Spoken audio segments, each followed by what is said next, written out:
இதில் 26 கட்சிகள் ஒன்றிணைந்து பாரதிய ஜனதா கட்சிக்கு எதிராக இந்தியா கூட்டணியை அமைத்த சூழ்நிலையில் இந்தியா கூட்டணி வலுவடையும் வகையில் அனைத்து மாநிலங்களிலும் அந்த கட்சிகளுக்கு இடையேயான தேர்தல் உடன்பாடு தொடர்ந்து வெளிவந்து கொண்டிருக்கிறது. இப்போது மகாராஷ்டிரா மாநிலத்திலும் இந்தியா கூட்டணி கட்சிகளில் இடம்பெற்றுள்ள சிவசேனா, தேசியவாத காங்கிரஸ் ஆகிய கட்சிகளுக்கு இடையே தேர்தல் உடன்பாடு ஏற்பட்டிருக்கிறது. இந்த உடன்பாட்டின்படி அங்கு சரத்பவாரின் தேசியவாத காங்கிரஸ் கட்சி 10 இடங்களிலும், உத்தவ் தாக்கரேவின் சிவசேனா பிரிவு 20 இடங்களிலும், காங்கிரஸ் கட்சி 18 இடங்களிலும் போட்டியிடும் என அறிவிக்கப்பட்டிருக்கிறது. மற்றொரு கட்சியான பிரகாஷ் அம்பேத்கரின் கட்சி 2 இடங்களில் போட்டியிடும் என அறிவிக்கப்பட்டிருக்கிறது.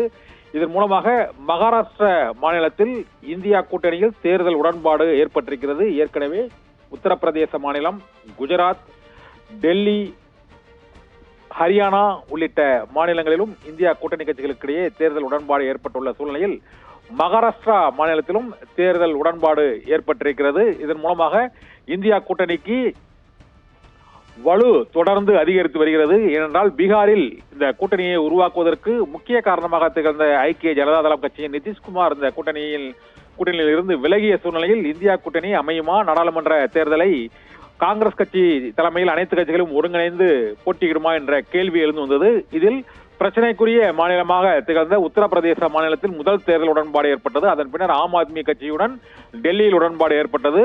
அதை தொடர்ந்து தற்போது மகாராஷ்டிர மாநிலத்தில் தேசியவாத காங்கிரஸ், சிவசேனா கட்சி ஆகிய கட்சிகளுடனும் தேர்தல் உடன்பாடு வெற்றிகரமாக எட்டப்பட்டிருக்கிறது.